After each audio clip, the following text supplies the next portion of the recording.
नमस्कार मित्रांनो, एक्झाम जागरवर तुम्हा सर्वांचं पुन्हा एकदा स्वागत आहे.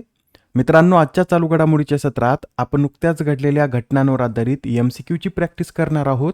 यातील एक एक प्रश्न अत्यंत महत्त्वाचा आहे. प्रत्येक प्रश्न तुम्ही देखील सोडवायचा प्रयत्न करा. येणाऱ्या एक्झाममध्ये या प्रॅक्टिसचा तुम्हाला निश्चित फायदा होईल. आणि आजच्या व्हिडिओची PDF तुम्ही एक्झाम जागर या टेलिग्राम चॅनलवरून डाउनलोड करू शकता. आजची PDF संध्याकाळी 6 वाजता उपलब्ध होईल. चला तर आपण आजच्या सत्राला सुरुवात करूया. पहिला प्रश्न पहा. मित्रांनो, भारतात जशी IPL स्पर्धा आयोजित केली जाते तशीच ऑस्ट्रेलियात बिग बॅश लीग आयोजित केली जाते व आता प्रथमच ही स्पर्धा ऑस्ट्रेलियाबाहेर होणार असून याचे आयोजन कोणत्या देशात करण्यात येणार आहे हेच आपल्याला सांगायचं आहे. या प्रश्नाचं उत्तर आहे पर्याय क्रमांक 2, म्हणजेच या स्पर्धेचं आयोजन आपल्या भारतात करण्यात येईल. ही स्पर्धा डिसेंबरपासून आपल्या भारतात सुरू होणार आहे व याचा पहिला सामना तामिळनाडूमधील चिदंबरम स्टेडियमवर खेळवला जाणार आहे. आपले पंतप्रधान नरेंद्र मोदी जे ऑस्ट्रेलिया दौऱ्यावर गेले होते त्या दरम्यानच पंतप्रधान नरेंद्र मोदी यांनी ही घोषणा केली. ऑस्ट्रेलिया दौऱ्याविषयी हे सुद्धा लक्षात ठेवा.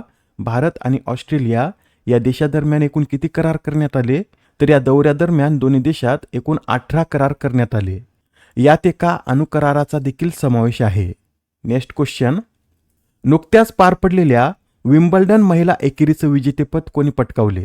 तर या विम्बल्डन महिला एकेरीचं विजेतेपद लिंडा नोस्कोवा यांनी पटकावलं आहे. लिंडा नोस्कोवा या कोणत्या देशाच्या खेळाडू आहेत?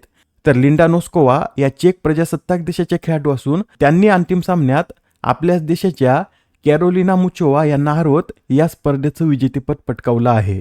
21 वर्षीय लिंडा नोस्कोवा यांचं हे पहिलंच ग्रँडस्लॅम विजेतेपद आहे. विम्बल्डनविषयी हे लक्षात ठेवा, जगातील ही एकमेव अशी स्पर्धा आहे ज्याचं आयोजन नैसर्गिक गवताच्या कोर्टवर केलं जातं. पुढील प्रश्न. 17व्या कृषी नेतृत्व संमेलनात ॲग्रिकल्चर लीडरशिप अवॉर्डने कोणत्या राज्याला सन्मानित करण्यात आले? तर यंदाच्या या पुरस्काराने गुजरात या राज्याला सन्मानित करण्यात आलं. गुजरात राज्याला हा पुरस्कार कशासाठी देण्यात आला? तर फलोत्पादन क्षेत्रातील उत्कृष्ट कामगिरी, नवोपक्रम आणि विकासासाठी गुजरात राज्याला हा पुरस्कार मिळाला आहे.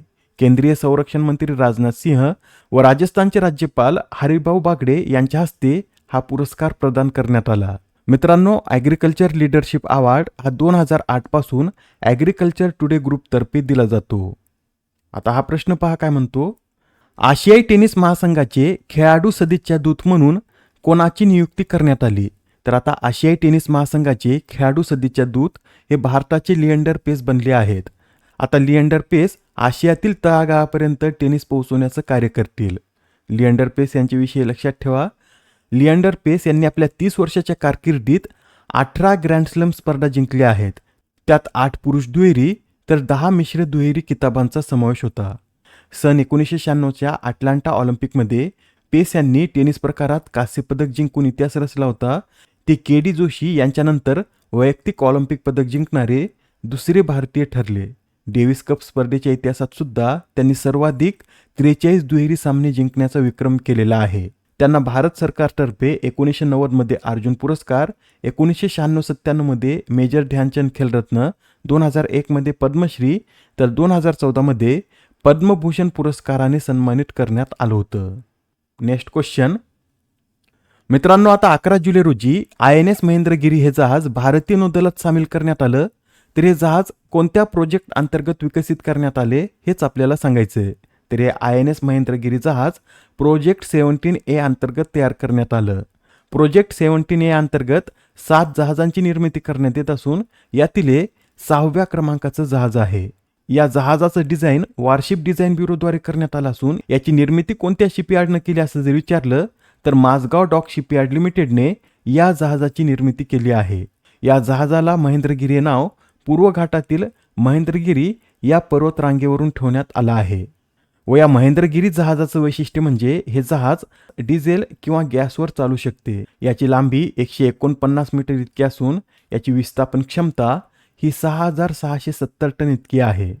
मित्रांनो, मी सुरुवातीला सांगितले की प्रोजेक्ट 17A अंतर्गत 7 जहाज निर्माण करण्यात येत आहेत. निलगिरी, उदयगिरी, तारागिरी व महेंद्रगिरी या 4 जहाजाची निर्मिती माझगाव डॉक शिपयार्ड लिमिटेडने केली व उरलेले जे 3 जहाज आहेत ज्यात हिमगिरी, दुनागिरी व विंध्यगिरी यांचा समावेश होतो, या 3 जहाजाची निर्मिती Garden Reach ship builders and इंजिनियर्सद्वारे करण्यात आली.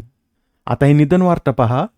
सुप्रसिद्ध पार्श्वगायिका एस जानकी, ज्या जानकी अम्मा या नावाने ओळखल्या जातात, यांचं नुकतंच वयाच्या 88व्या वर्षी निधन झालं. तर त्यांच्या संदर्भात खालीलपैकी विधानाचा अभ्यास करून यात आपल्याला चूक असलेलं विधान ओळखायचं आहे. पहिलं विधान पहा. जानकी अम्मा यांना दक्षिण भारताची कोकिळा म्हणून ओळखलं जातं. विधान बरोबर आहे. त्या दक्षिण भारतात खूप प्रसिद्ध असून त्यांना दक्षिण भारताची कोकिळा या नावानं ओळखलं जातं. नेक्स्ट विधान पहा. 2013 मध्ये त्यांना पद्मभूषण हा पुरस्कार जाहीर झाला होता, पण त्यांनी तो पुरस्कार स्वीकारला नाही. हे सुद्धा विधान बरोबर आहे. 2013 मध्ये त्यांना पद्मभूषण पुरस्कार जाहीर झाला होता, पण त्यांनी तो पुरस्कार स्वीकारलेला नाही. त्यांच्या मते हा पुरस्कार त्यांना उशिरा जाहीर झाला. त्यांना भारतरत्न द्यायला पाहिजे होता, पण त्यांच्या कामगिरीनुसार त्यांना सन्मानित करण्यात आलं नसल्यामुळे त्यांनी हा पुरस्कार स्वीकारला नाही. त्यांनी त्यांच्या संपूर्ण कारकिर्दीत केवळ मल्याळम आणि तमिळ या 2च भाषांमध्ये गाणी रेकॉर्ड केली. मित्रांनो, हेच विधान चुकीचं आहे. त्यांनी त्यांच्या हयातीत तमिळ आणि मल्याळम बरोबर हिंदी, कन्नड, तेलुगू अशा अनेक भाषांमध्ये गाणी गायली आहेत. आता शेवटचं विधान पहा. त्यांना उत्कृष्ट गायनासाठी एकूण 4 वेळा राष्ट्रीय चित्रपट पुरस्कार मिळाला. हे सुद्धा विधान बरोबर आहे. यात आपल्याला चुकीचं विधान ओळखायचं होतं. 3ऱ्या क्रमांकाचं विधान चुकीचं असल्यामुळे हेच आपल्या प्रश्नाचं उत्तर असेल. जानकी देवी यांच्याविषयी हे सुद्धा लक्षात ठेवा. त्यांनी आपल्या 6 दशकांच्या प्रदीर्घ कारकिर्दीत एकूण 48,000 पेक्षा जास्त गाणी रेकॉर्ड केली आहेत. त्यांनी 1957 साली आपल्या गायन कारकिर्दीची सुरुवात केली व 1958 साली त्यांनी पहिले हिंदी गाणे गायले होते. त्यांना उत्कृष्ट गायनासाठी 4 वेळा राष्ट्रीय चित्रपट पुरस्कार व विविध राज्यांकडून 33 राज्य चित्रपट पुरस्कार देखील मिळालेले आहेत.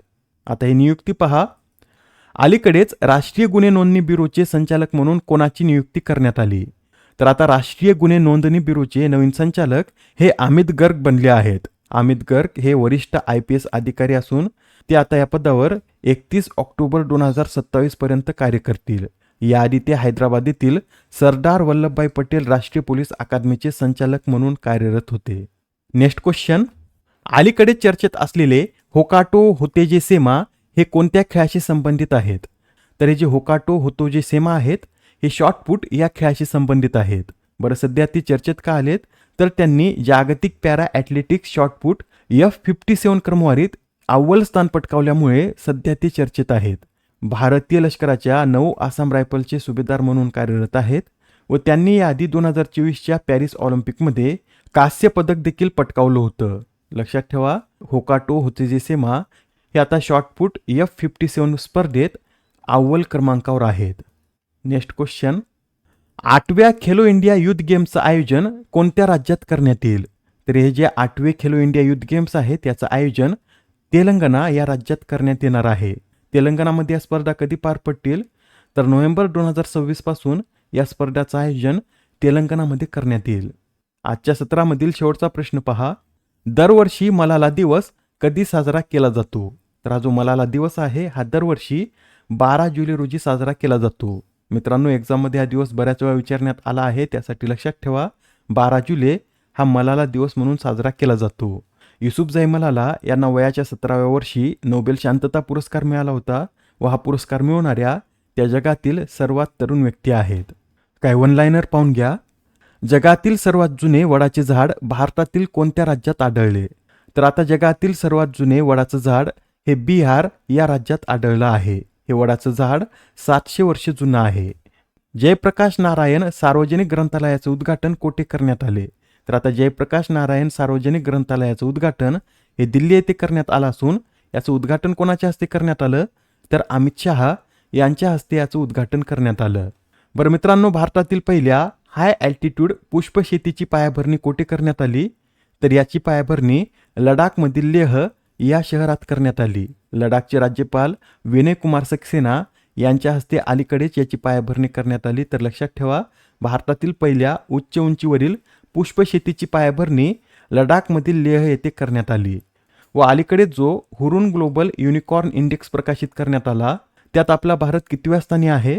तर त्यात आपला भारत 4थ्या क्रमांकावर आहे. यात पहिल्या क्रमांकावर अमेरिका, दुसऱ्यावर चीन, तिसऱ्यावर UK, तर 61 युनिकॉर्नसह आपला भारत यात 4थ्या स्थानावर आहे.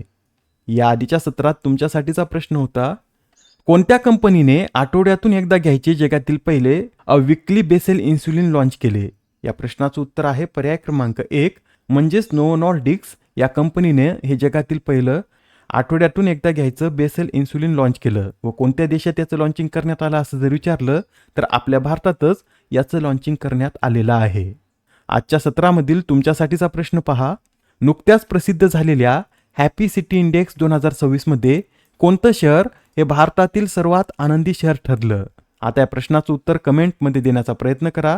उत्तर चुकलं तरी काय हरकत नाही, कारण ज्यावेळेस तुम्हाला या प्रश्नाचं योग्य उत्तर माहीत होतं त्यावेळेस हा प्रश्न तुमच्या दीर्घकाळापर्यंत लक्षात राहतो. तर आता पुढच्या सत्रात पुन्हा भेटूया. धन्यवाद.